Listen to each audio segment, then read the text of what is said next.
2:9. Le digo a la pastora que le voy a dejar para que seguía. Sí, ¿verdad? Pero pues el pastor me convenció y me dijo, sigue el otro versículo. Le digo, ok, le digo. Ya el que sigue ya va a ser el 10. Porque en el 9 hay mucho que decir. Amén. Hay bastante palabra ahí. Bueno, nada más vamos a leer dos versículos que dice el 9 y el 10, a veces alcanzamos el 10. Porque nada más la semana pasada nada más hicimos uno y se llevó bastante tiempo. Y la palabra de Dios se lee en el nombre del Padre, del Hijo y del Espíritu Santo, y todos juntos dice así: porque en Él habita corporalmente toda la plenitud de la deidad, y vosotros estáis completos en Él, que Él es la cabeza de todo principado y potestad. Hasta ahí. Bueno, yo quiero que me den su opinión. ¿Qué quiere decir? Porque en Él, si se dan cuenta, Él es ¿qué es? ¿Un artículo? Es un pronombre, porque se está dirigiendo a una persona. Y dice, porque en Él habita corporalmente toda la plenitud de la deidad. ¿Qué quiere decir habita corporalmente? Si alguien tiene su opinión y me quiera decir qué quiere decir habita corporalmente. El cuerpo habita toda la plenitud. Ajá. Otra persona que me dé otra ilustración, otro significado. Diciendo que Jesucristo es Dios.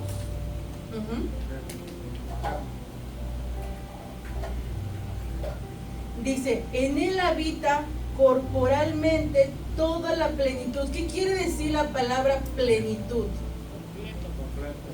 Totalidad, plenamente. Todo. Que es completamente.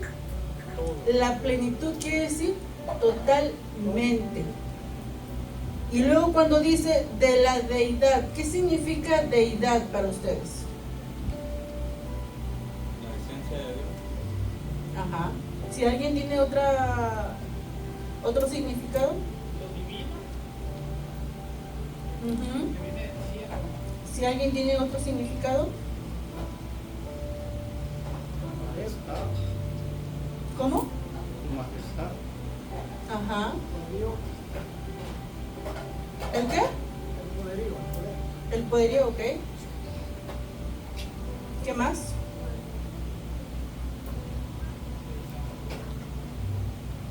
Cuando dice habita corporalmente toda la plenitud de la deidad, ¿qué quiere decir? Cuando Jesús estaba aquí en la tierra, muchos pensaban, y yo creo que nosotros también, antes de convertirnos al Señor, estoy grabando, ¿verdad? Se me estaba olvidando. Aquí me voy a estar entonces. Cuando yo pienso que antes de venir a los caminos del Señor, yo pienso, ¿verdad? No sé. Al menos a mí, como yo crecí en el Evangelio, es diferente. Pero yo pienso que antes de que ustedes conocieran los caminos del Señor, yo pienso que ustedes escuchaban de Jesús, pero hasta ahí solamente. Y yo creo que muchos de nosotros rechazamos la personalidad de Jesucristo. Si en el Antiguo Testamento,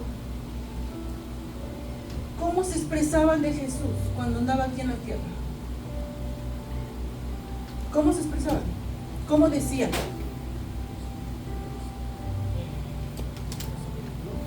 ¿Qué decían? ¿A poco tú eres el Hijo de Dios? ¿A poco? O sea, dudaban, y yo creo que nosotros también dudábamos de decir, ¿Jesús es el Hijo de Dios? No. como yo me acuerdo que una vez el pastor, me parece que se fue la luz o no se llegó en ese momento, creo que el huracán, no sé. En ese momento se nos acercó un musulmán. Entonces, como uno como cristiano se presenta ante la persona y decir, bueno, yo soy cristiano. Y el pastor también estaba diciendo, yo soy cristiano. Y le dijo al musulmán, yo soy cristiano, creo en Jesús, y aquí nosotros somos, aquí es un hogar cristiano. ¿Y sabe qué le dijo el musulmán? ¿Qué le dijo? Dijo, yo también creo en Jesús. ¿Ustedes qué opinión me dan de eso? Ellos creen en Jesús, pero creen que nomás es un profeta. Cree que es un profeta ¿como quién? Como Mahoma. Pero si se dan cuenta, ponen más arriba más a Mahoma que a Jesús. Entonces, muchos de nosotros dudamos, antes de venir a la comunión del Señor, dudamos que Jesús es la plenitud, totalidad del Padre, en cuerpo glorificado, pero no en cuerpo totalmente humano aquí en la tierra. Porque muchos de los judíos decían, muchos de los fariseos y muchos judíos decían, no, Él no puede ser Jesús, Él no puede tener el poder, número uno, ¿para qué? Para perdonar pecados.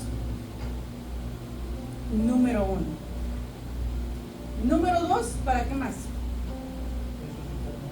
Para hacer milagros. Para hacer milagros. ¿Para qué más?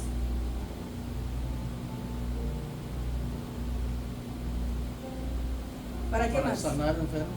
Para sanar enfermos. No se ponían, ellos dudaban realmente la plenitud de la deidad de Jesús aquí en la tierra. No lo creían, no lo aceptaban, decían no, totalmente es no y no. Pero ¿qué pasó? Que otras personas, otros judíos sí creyeron en Él.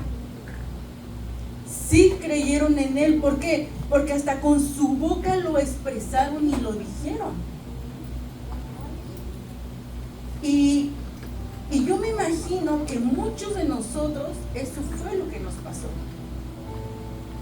Si alguien decía, es que, ¿cómo Dios me va a perdonar a mí si yo he sido esto, el otro? No.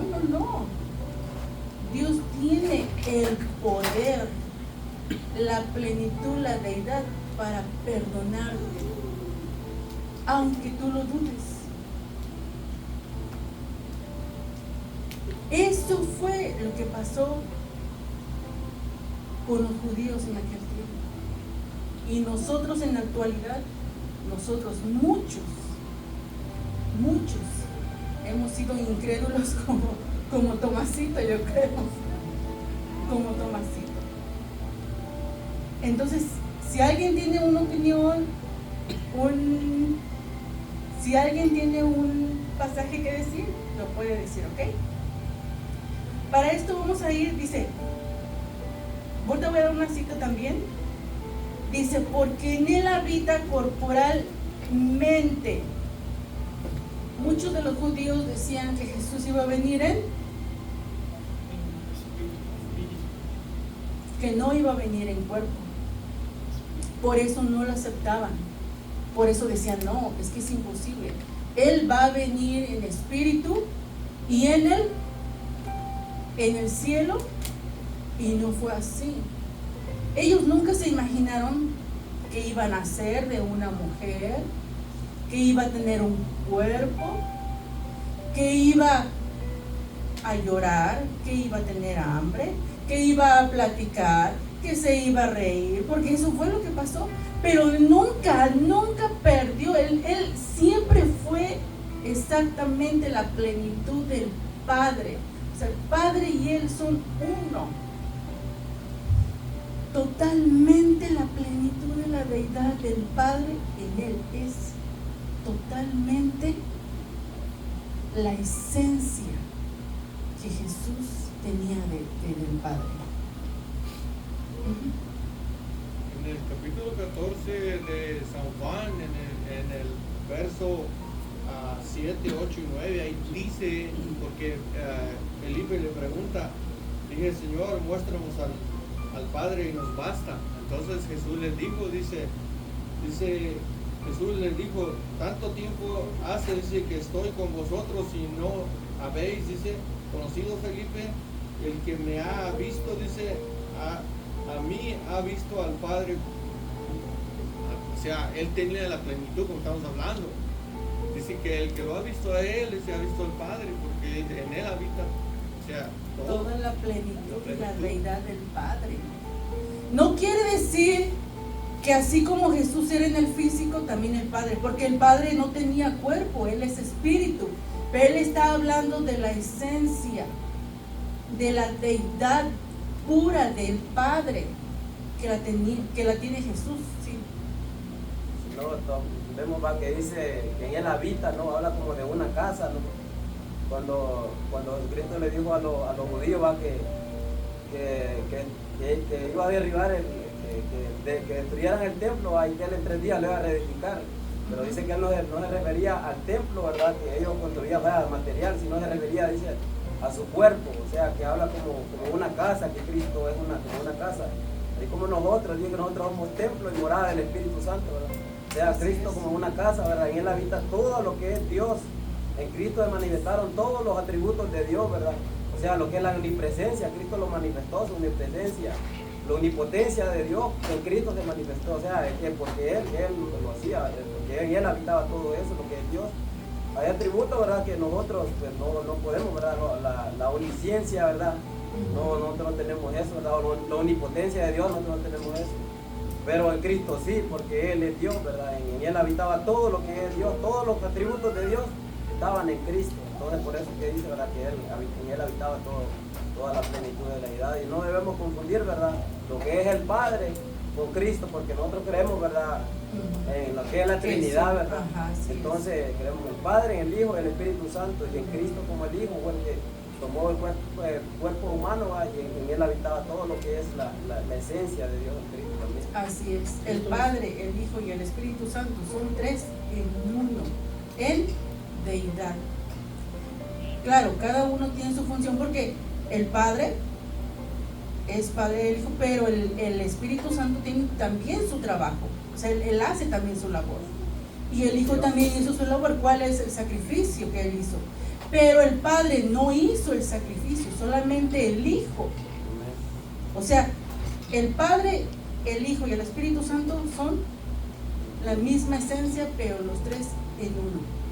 Pero son 3 personas diferentes. ¿Sí me entienden? O sea, es la misma deidad, la misma plenitud para los 3. Solamente los 3 son diferentes. Porque el Espíritu Santo es una persona. ¿Cuántos? Unos dicen que no, pero sí es una persona. Porque el Espíritu Santo tiene intelecto que para pensar, para actuar, para sentir, para alegrarse, para ponerse triste. O sea, él es una persona, aunque no tiene cuerpo, pero es una persona. Ok, igual que el Padre. Pero el Padre también es espíritu, pero también tiene intelecto. Él también piensa, él también actúa, él también se enoja, él también se pone contento, él también se pone triste. O sea, cada uno son personas porque tienen intelecto, porque ellos sienten. El Hijo tiene un cuerpo, pero también el Hijo tiene también los atributos del Padre.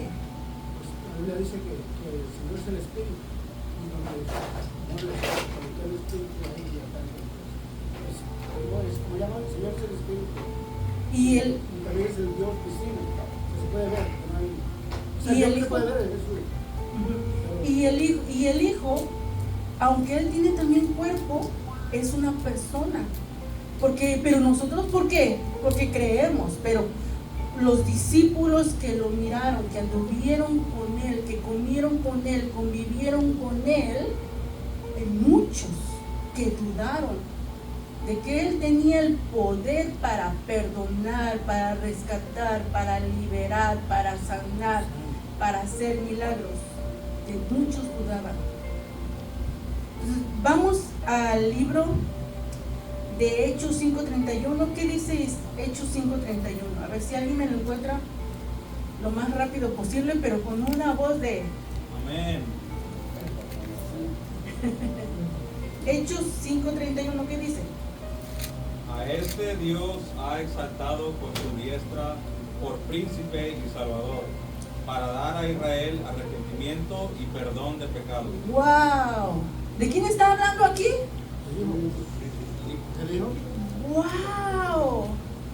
Del Hijo que tiene la plenitud y la deidad totalmente. Vive Dios. Dice que lo puso como príncipe y salvador para perdón de los pecados del pueblo de Israel. Ahora, está hablando del pueblo de Israel, pero gracias por su amor y su misericordia, que no nada más era para el pueblo de Israel, sino ahora es para las demás personas en el mundo entero. Aleluya. Y gracias a Dios por eso. Porque si no, imagínense que nada más el pueblo de Israel, dicen que geográficamente el estado, el país de Israel es el ombligo de toda la tierra. Es lo que dicen los Ahorita la hay geografía. Hay una religión que se llaman los hebreos israelitas, y ellos creen que la salvación solamente es para las 12 tribus de Israel, Sí. y ellos se han hecho parte de ese movimiento y pues están tratando de confundir a la gente. Es como algo de judaísmo, se han metido ellos en eso. Pero ellos creen que nomás la salvación es para ellos, Así ¿verdad? es. Porque no han leído toda la Biblia completa. Exactamente. Porque muchas de las personas de estas nada más agarran lo que es el Antiguo Testamento, pero no es así. Ellos nada más ponen la doctrina a una manera que tú tratan de confundir. Es lo que hablábamos la semana pasada con el pasaje del versículo 8. Que van a venir muchas ¿qué? Historias, muchas ¿qué? Palabras que no tienen sentido, que van a querer cambiar tu manera de pensar, tu manera de sentir. Y esto era lo que Pablo le preocupaba a él.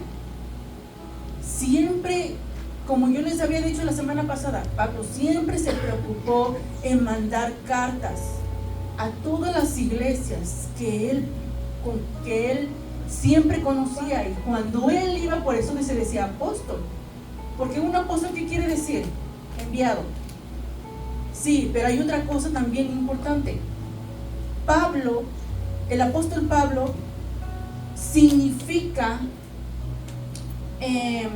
se puede decir como que cuando Pablo, un siervo de Dios, cuando va a un lugar y habla la palabra, y se levanta una congregación aquí y luego otra congregación acá, eso es un apóstol. ¿Por qué? Porque está evangelizando, haciendo congregaciones. Y Pablo siempre se preocupó en mandar cartas, en mandar personas. Él siempre tenía su equipo, él siempre tenía discípulos, él siempre tenía maestros. Y a cada uno de ellos siempre le decía, ¿sabes qué? Tú te vas para la iglesia en Éfeso, tú para la iglesia allá en Colosa. Y tú, quiero que te vayas tú, Timoteo, también para allá y acá. y el otro, a Silas. Tenía a Lucas, el médico, tenía a Lucas. Él mucho escribió también, muchas cartas de Pablo. Y él siempre decía, siempre se preocupaba por la gente, por las iglesias que él fundaba. ¿Para qué? Para que todas estas enseñanzas les llegaran a cada uno de ellos y ellos no fueran engañados con otras doctrinas externas de afuera para adentro, y que cambiaran su manera de pensar, su manera de sentir, su manera de conocer a Dios. Eso es lo que le preocupaba a Pablo. Eso. Dar a conocer la deidad y la plenitud de Jesucristo hecho carne. Eso era lo que más resaltaba el apóstol Pablo, en dar a conocer la palabra de Dios. Y la palabra de Dios siempre iba exaltando a Jesucristo corporalmente en su plenitud y la deidad de Él. Siempre. Ahora vamos a otra cita que que dice 2 de Timoteo 4:1. ¿Quién me la puede decir? 2 de Timoteo 4:1. Te encarezco delante de Dios y del Señor Jesucristo, que juzgará a los vivos y a los muertos en su manifestación y en su reino. ¡Wow! ¡Qué tremendo, eh! Que dice, encarezco. ¿Qué sigue? Delante de Dios. Delante de Dios y del Señor Jesucristo. Juzgará a los vivos y a los muertos. ¡Wow! ¡Qué tremendo!, ¿verdad? Y muchos judíos, muchas personas dudaron de que Jesús tenía el poder de juzgar. Pero si la palabra lo está diciendo, que Él va a juzgar a los vivos y a los muertos. Y muchos dudaban ¿de qué? De que no tenía el poder, de que no tenía la plenitud y de que no tenía la deidad del Padre. Si Él tenía el poder para todo, Él tiene los atributos. ¿Ustedes piensan que no sabía Jesús andando aquí en la tierra lo que el enemigo iba a hacer? ¿Lo que el enemigo estaba planeando? ¿Lo que el enemigo estaba haciendo tras sus espaldas? ¿O a quién iba a usar el enemigo para atacarlo? ¿Ustedes creen que no lo sabía Jesús? Claro que lo sabía. Claro que lo sabía. ¿Por qué? Porque el enemigo usó muchas de las personas para tentar a Jesús, para hacerlo caer, para hacerlo tropezar. Pero ¿qué pasaba? Que Jesús siempre con la palabra le refutaba y les ponía un alto y no lo hacían caer. Es algo impresionante. Es algo impresionante lo que la plenitud, la deidad de Jesucristo aquí en la tierra. Vamos a otro pasaje que es Juan 20, 26 al 29. Y si alguien me lo puede leer fuerte, por favor. 20, 26. Ajá, Juan 20, 26 al 29. 8 días después estaban otra vez sus discípulos dentro y con ellos Tomás. Llegó Jesús, estando las puertas cerradas, y se puso en medio y les dijo: paz a vosotros. Luego dijo a Tomás: pon aquí tu dedo y mira mis manos, y acerca tu mano y métela en mi costado, y no seas incrédulo, sino creyente. Entonces Tomás respondió y le dijo: Señor mío y Dios mío. Jesús le dijo: ¿por qué me has visto, Tomás? ¿Creíste? Bienaventurados los que no vieron y creyeron. Wow, qué bendición. Ahí fue cuando ya Jesucristo ya resucitó y se les apareció en cuerpo. Ellos pensaban que era en espíritu, pero no, porque le dijo a Tomás, ven y mete tu dedo en mis heridas. Y Jesucristo lo hizo así, ¿para qué? Para que creyera. Porque si no lo hacía, yo creo que él no iba a creer. Pero ¿qué dijo? Bienaventurados son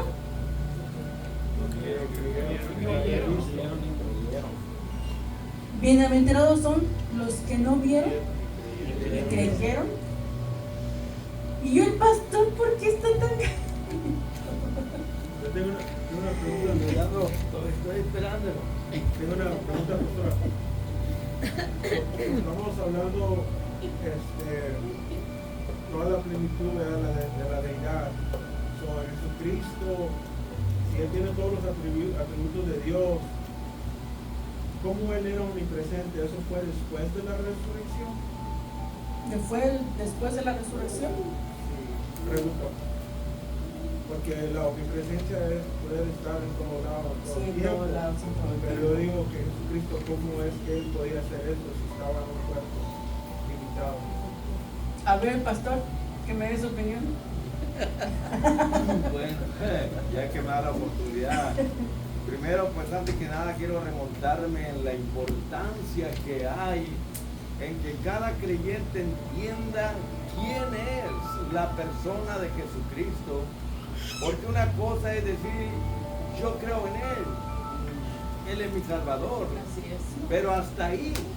Pero como Pablo tuvo un encuentro con Él y le llamó Señor, quiere decir divino, Así Él es. se dio cuenta que Él era el Cristo resucitado. Ahora cuando Jesús los paró en seco a todos, le dijo, ¿qué dice la gente? ¿Quién soy yo? Ujú. Entonces comenzaron a decir, no, pues que algunos de los profetas, ¿verdad? Y Así mencionaron es. a varios profetas. Pero Él no quedó satisfecho. Eso es lo que la gente dice de mí, como hoy en día. Cada gente aquí en esta tierra tiene un concepto, un criterio diferente. Uno le pregunta acerca de Jesús.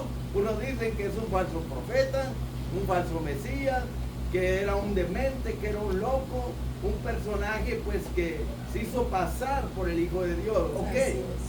Otros dicen que fue real, que creen en Él, pero la realidad es que no, ¿verdad? Lo conocen en realidad.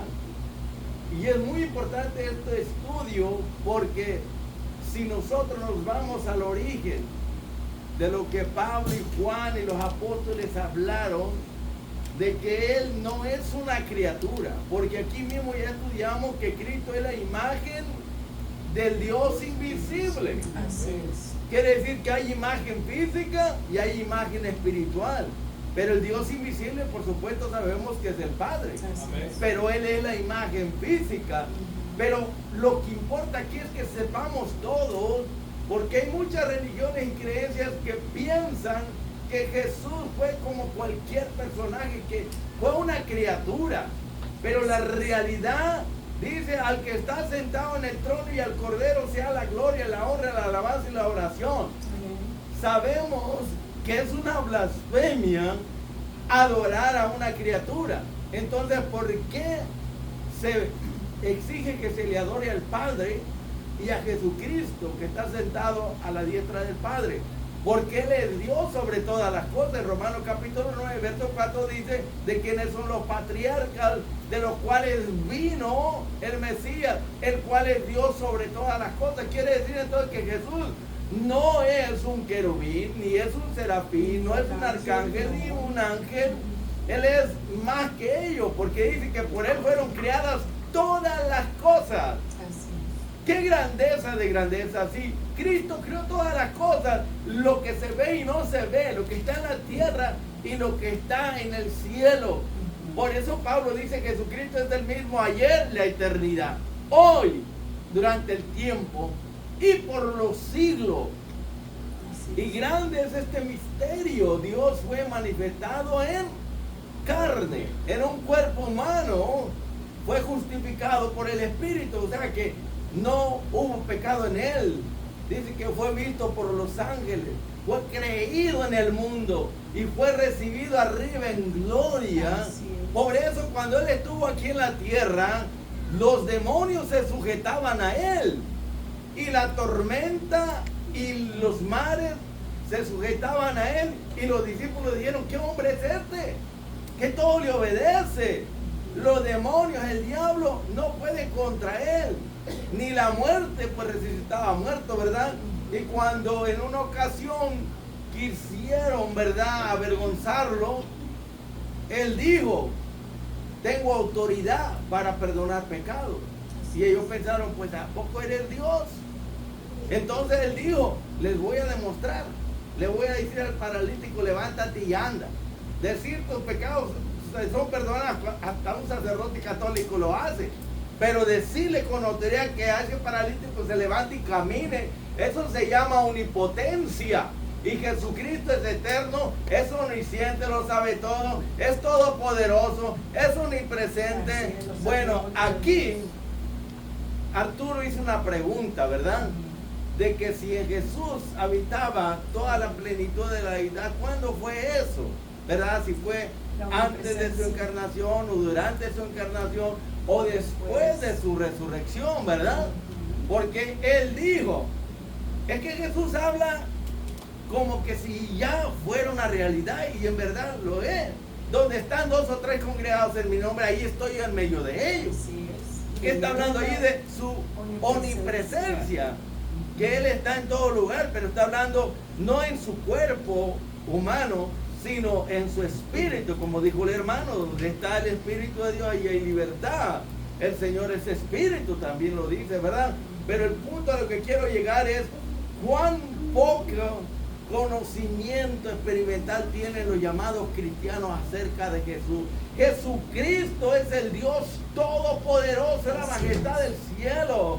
Él es eterno, Él es el creador, Él es omnipotente, omnipresente. Él es lo que Él dijo que era.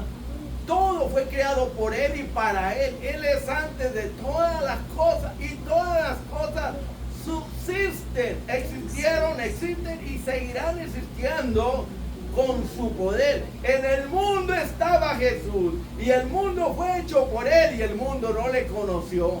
Hermano, todo lo que se ve lo crió Él, todo lo que no se ve lo crió Él. Mire, es importante que entendamos esto, porque muchas falsas creencias y religiones, hermano, han pensado que Jesucristo es cualquier personaje.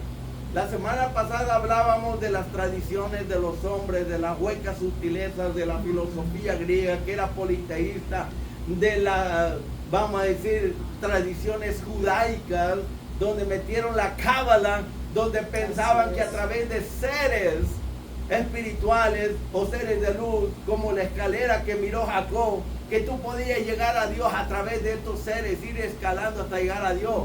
Y Pablo dijo: no, eso es una blasfemia. Nadie puede ir a Dios, sino aquel que descendió de Dios es el único que puede llevar a Dios. Por eso él dijo: yo soy el camino, la verdad y la vida. Nadie, él dijo, nadie. No es por medio de un ángel, no es por medio de un ser de luz que se puede llegar a Dios. Es únicamente por medio de Él. Cuando nosotros los cristianos entendamos quién es Cristo, lo vamos a amar, lo vamos a respetar, lo vamos a obedecer. Él no es cualquier ser, Él es el creador, la majestad del cielo. Tiene toda la autoridad en el cielo y en la tierra. Él es Rey de reyes, Señor de señores. Él todo lo puede. Todo principado y potestad está bajo su dominio, bajo su control, bajo su autoridad, hermano. Por eso nosotros debemos de estudiar cada día más la divinidad, la deidad. La deidad es una divinidad. Cuando está hablando que toda la plenitud de la divinidad está en Él, quiere decir, Él dijo: por el dedo de Dios yo echo fuera a los demonios. ¿Quién es el dedo de Dios? El Espíritu Santo.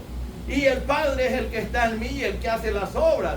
O sea, en otras palabras, que como en cuerpo estaba limitado en el sentido de estar en un lugar y en otro, ¿verdad?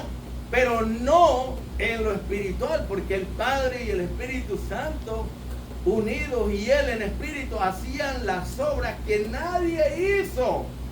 porque Él marcó la historia. Por eso se dice antes y después de Cristo.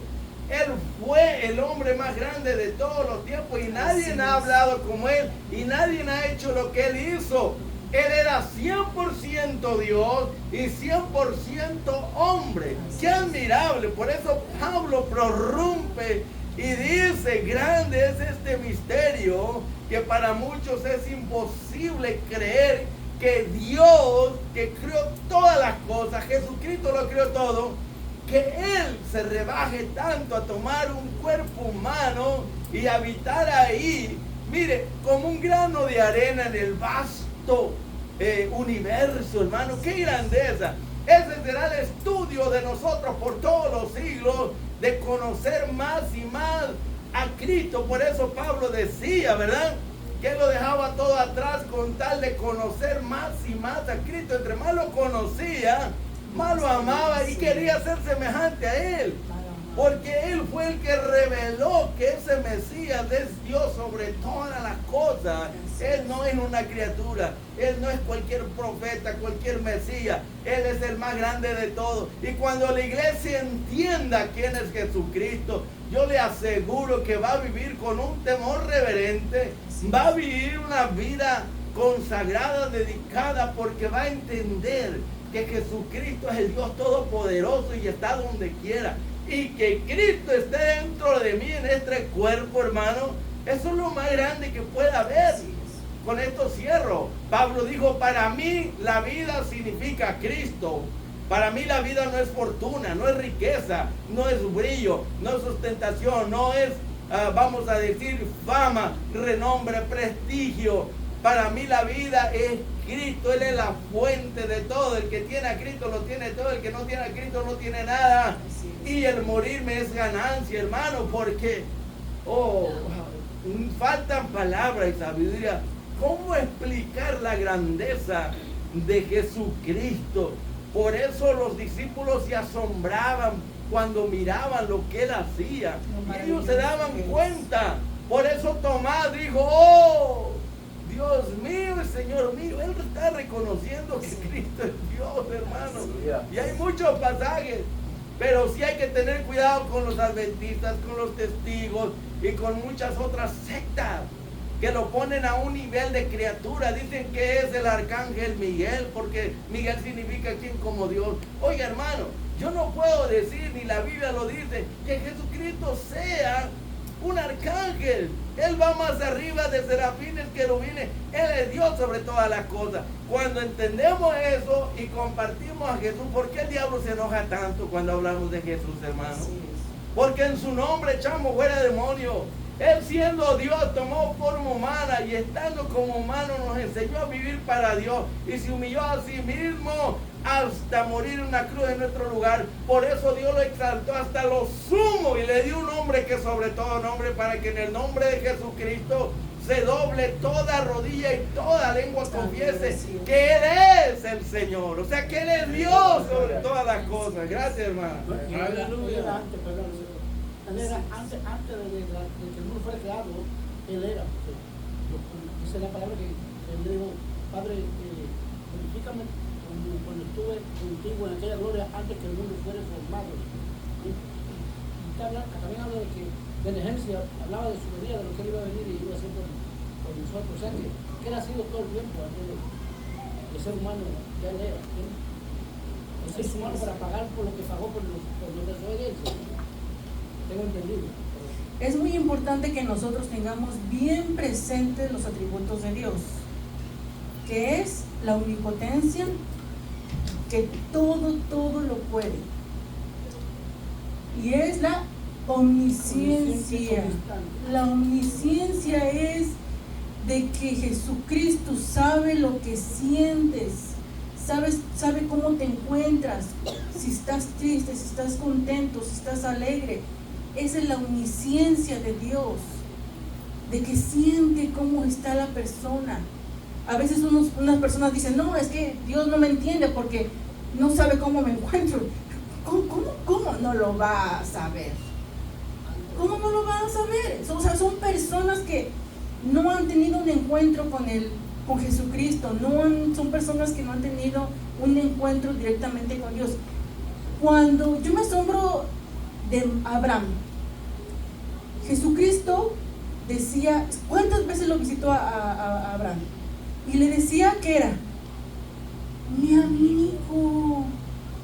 O sea, se ponía al nivel, se puso al nivel de humano en ese momento de Abraham y decía, mi amigo Abraham. Antes que Abraham fuese Dios. Imagínense que dijera mi amigo Elías, mi amigo José o mi amigo Rubén.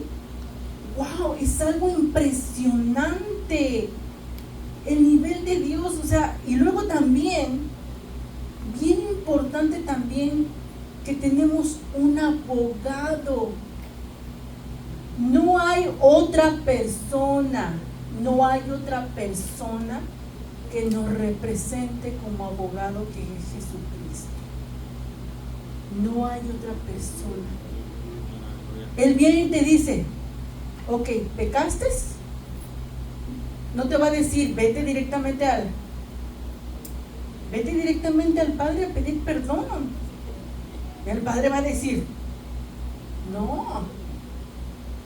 Yo creo que es directamente como ahorita, que si nosotros cometemos un error, una infracción, que nos para la policía y dice, ok, voy directamente con el juez.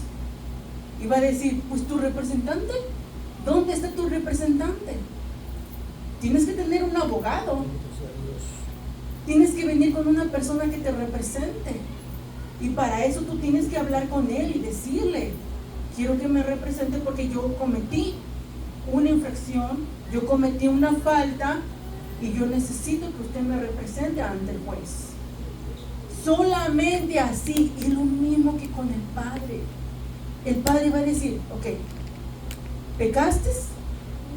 ¿Cometiste una falta? ¿Te portaste mal? ¿Dónde está tu representante? Tu abogado. ¿Dónde está? ¿Para qué? Para que tú seas perdonado. Es algo tan impresionante, tan importante, que a veces nosotros minimizamos la persona de Jesucristo. ¿Con qué? Con nuestra manera de pensar, con nuestra manera de sentir, con nuestra manera de actuar. Nosotros a veces minimizamos la persona de Jesucristo y no nos damos cuenta de lo que estamos haciendo. Pero en su amor, en su misericordia, Jesucristo aún, porque tiene el poder, porque tiene la omnisciencia, la omnipotencia, la omnipresencia, ¿para qué? Para perdonarnos y decir, no te preocupes. Tengo una pregunta, pastora. ¿Por qué el ser humano no puede ir directamente a Dios? ¿Por qué? A ver, ¿por qué no puede ir directamente a Dios? Por cuanto todos pecaron, están destituidos de la gloria de Dios. ¿Alguien más?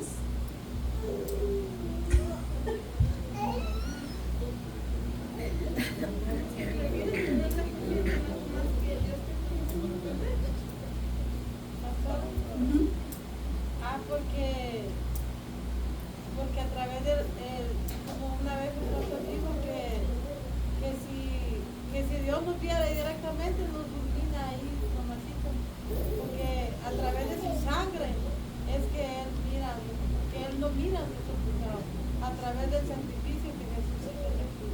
Por eso necesitamos a Jesús para poder llegar a todo. Yo creo que hay que ir por el camino para poder llegar a Dios, y el camino es este. San Juan 14:6. San Juan 14:6. Yo soy el camino, la verdad y la vida. Nadie puede ir al Padre. Porque es la puerta, Él es el camino. Pero, ¿qué pasa? Creo que si nosotros derramamos sangre, yo creo que ni un pajarito queda salvo.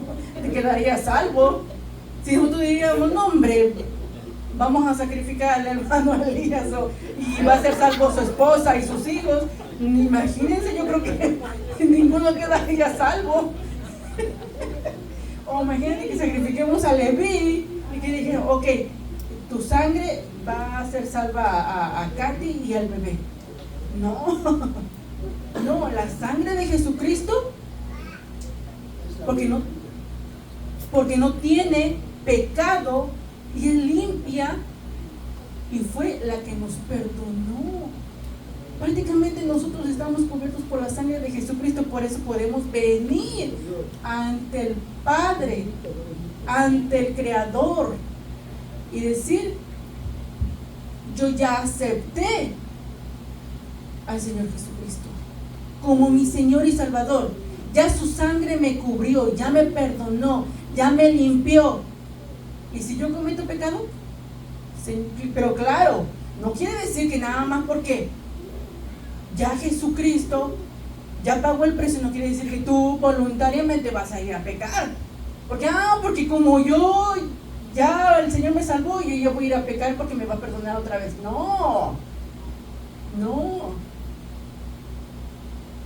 No quiere decir que voluntariamente vamos a ir a pecar y ya Jesucristo nos va a perdonar o el Padre nos va a perdonar. No.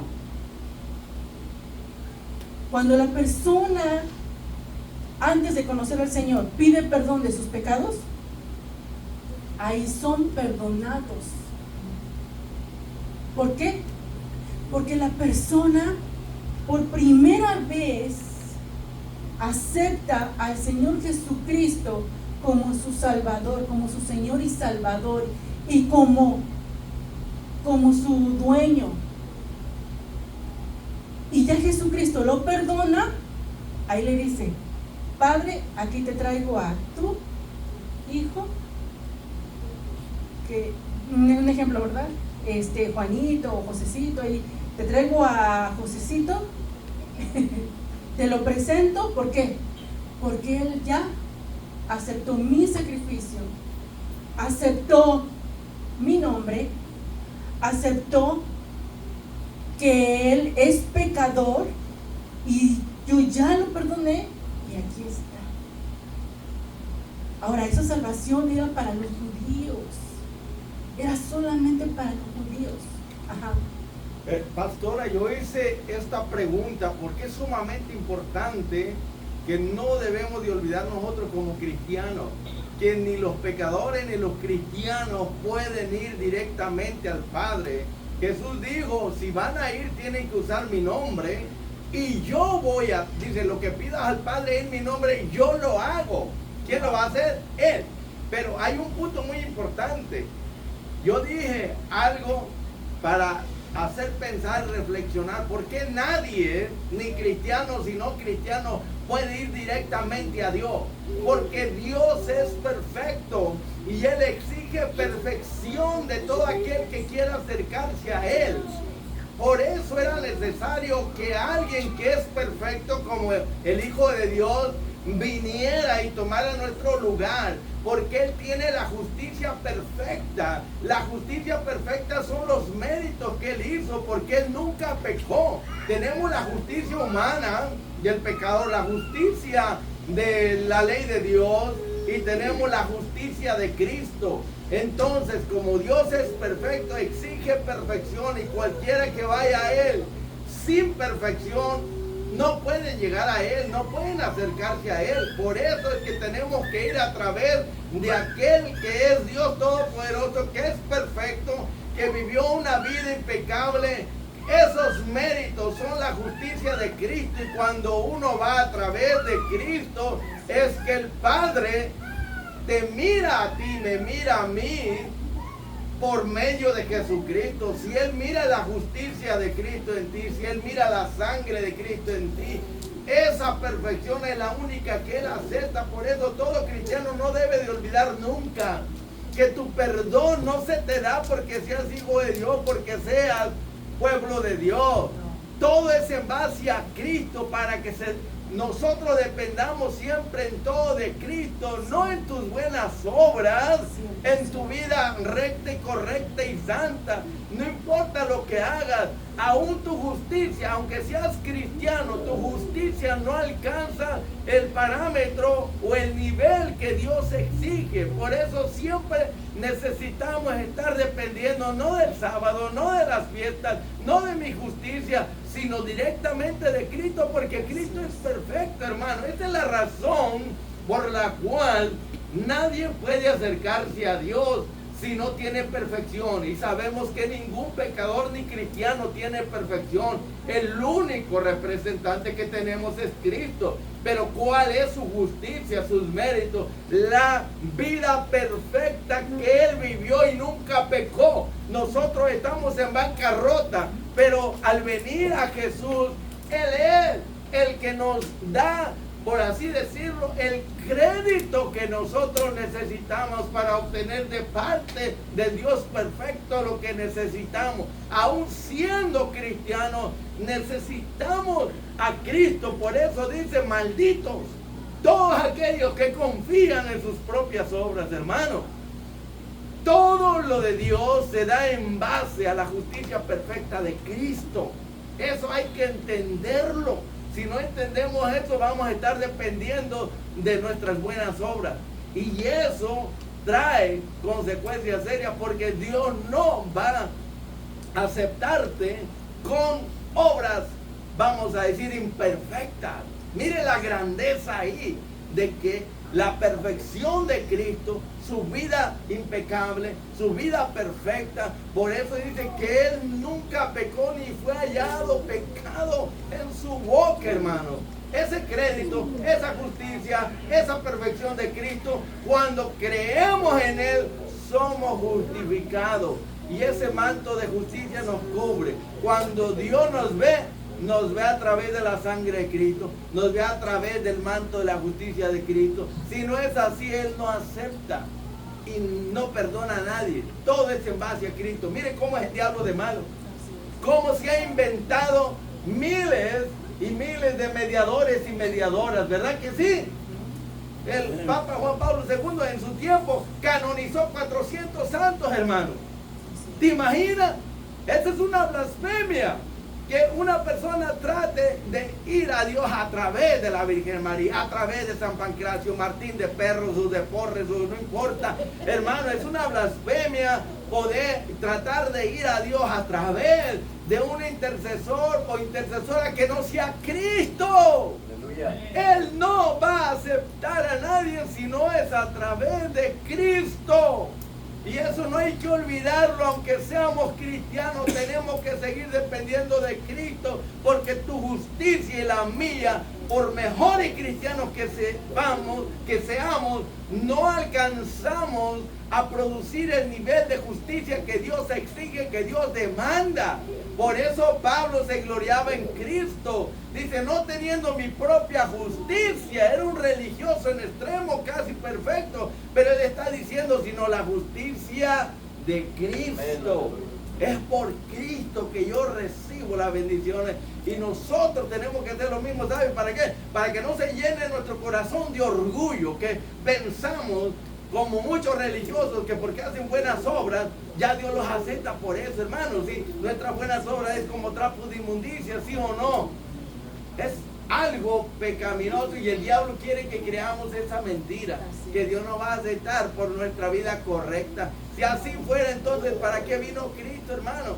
Es que no hay hombre en la tierra ni ninguna mujer que haga el bien y nunca peque. Todos estamos separados. Si tenemos conexión con Dios, es a través del puente que se llama Jesucristo, hermano. Y nunca olvidemos, hermano, no importa qué tipo de vida vivas, aún siempre vas a necesitar de Cristo, porque Dios exige perfección, y todo aquel que se acerca a Él, si no va con la perfecta justicia de Cristo, el Padre no lo acepta. Gracias, hermano. Así es. Con nuestros actos minimizamos. ¿Por qué? Hay muchas personas que están creyendo, que dicen: no, es que por nuestras obras vamos a ser salvos. No, no es así. Como la madre Teresa, ¿no? La madre Teresa de Calcuta. Ella fue canonizada por el Vaticano. Fue canonizada porque supuestamente dice que es santa. No es por sus obras. ¿Cuántas obras no hizo? Muchas obras. Hizo supuestamente que dio de comer al pobre, y estuvo al enfermo, y estuvo al pendiente. esas son obras humanas, infructuosas.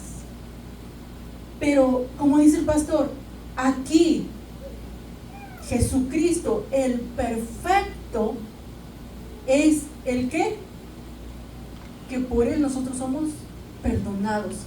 La sangre de Él nos cubre de todo pecado, nos limpia de todo pecado, y nosotros tenemos ya el camino libre para ir al Padre a través de Jesucristo.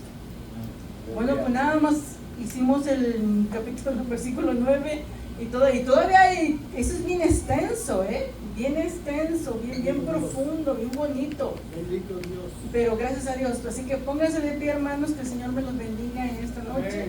Y vamos a dar gracias por su palabra, por su amor, por su bondad, y pues que el Señor me los bendiga a cada uno de ustedes.